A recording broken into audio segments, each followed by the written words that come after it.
करेंगे। इससे अच्छा है कि इस शादी के अंदर पहले अट्ठाई महोत्सव रखूं, गुरु महाराज को बुलाऊं और जोरदार धार्मिक उत्सव करने के बाद में शादी। आचार्य भगवान को विनंती की गई, पत्रिका छपाई गई, महोत्सव के मंडप बनाए गए। आज पहला दिन, कल दूसरा दिन, तीसरा दिन।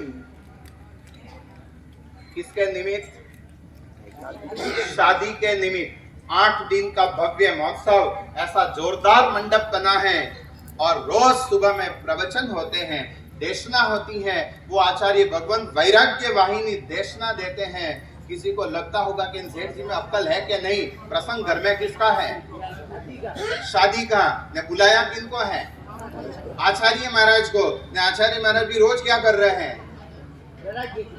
वैराग्य वाहिनी देशना देते हैं। और ये देशना सुनते सुनते एक दिन, दूसरा दिन, तीसरा दिन, चौथा दिन, पांचवा दिन, छठा दिन, सातवां दिन आया। कल 8वां दिन है। और जो वर राजा तो समझो क्या कहो? वीर राजा के वर राजा?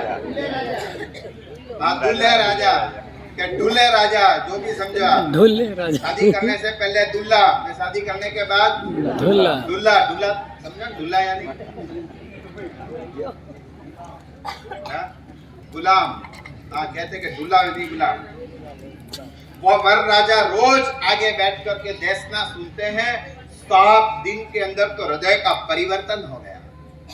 और गुरु महाराज को विनंती करे, गुरुदेव कल मेरी शादी नहीं, कल मेरी दीक्षा करो, मुझे दीक्षा लेनी है। गुरु महाराज के पहले पापा को पूछ, मेरा होगा खींचेंगे। मुझे बुलाया खाली इधर महोत्सव में निसरा देने, तेरे को दीक्षा देने नहीं बुलाया है।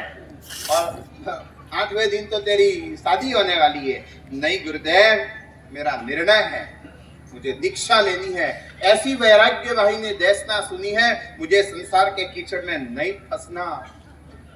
जिन शासन में इतिहास इनका लिखा जाएगा, अपना नहीं। श्रेष्ठी को, पिताजी को बात की, पिताजी मुझे दीक्षा लेनी है। अरे बेटा, हाँ, जिससे नक्की किया उसको, तो वो भी तैयार है। बात हो गई, सेटिंग हो गया, तैयार हैं। जब तुम दोनों तैयार हो, तुम्हारी शादी के लिए तो ये सब आयोजन किया, और जब तुम दोनों संयम के मार्ग पर जा रहे हो, तो फिर शादी करानी किसकी? जब वर राजा ही तैयार नहीं है शादी में तो। और अंत में वो शादी का मंडप किसमें कन्वर्ट हुआ? संयम का मंडप बना। जिस दिन शादी होने वाली थी उस दिन क्या हो रही है? दीक्षा। नान लगाई गई, चतुर्विद सामने 4 भगवान रखे गए हैं। आश्चर्य ये नहीं है, आश्चर्य अब सुनना। दीक्षा तो देखी है ना आपने? ऐसे ही मंडप होता है, ऐसे ही पाठ के ऊपर गुरुदेव बैठते हैं, सामने स्टेज के ऊपर नान 4 भगवान लगाए जाते हैं और मुमुक्षु क्रिया करता है। और मुख्य क्रिया क्या आती है?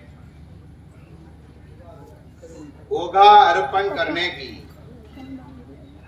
6 खंड का साम्राज्य चक्रवर्ती को मिले, और जो आनंद नहीं आवे वो आनंद ये रजोहरण प्राप्त करने आता है। और गुरुदेव खड़े हुए हैं। जो वर राजा अब मुमुक्षु के रूप में है, ओगा ग्रहण करने के लिए हाथ लंबे किए हैं। गुरुदेव पाठ से खड़े हुए, हाथ में ओगा लिया है और अर्पण कर रहे हैं। ये कोई चुपकी से देने का नहीं था, ये सबके सामने बड़े वर्तमान उत्साह भावों के से देना था। और जैसे ही ये देने जाए नहीं, आज सुबह एक दृश्य देखा था, 32 कौड़ी की वर्षा की थी। मंदिर में थे और कुछ लोग लेट आए तो बाहर निकले नहीं, फिर पड़ा पड़ी खींचा खींची कर रहे थे, मुझे दे मुझे दे। ऐसी हमने पड़ा पड़ी खूब की है, प्रभावनाओं की पड़ा पड़ी की है। शायद खाने में, वो प्लेट लेने में, कि वहां खाने में हमने पड़ा पड़ी की होगी। देखना, उन श्रेष्ठी के 2 बेटे थे। पहले बेटे की शादी, अब शादी नहीं, क्या हो रही है? दीक्षा।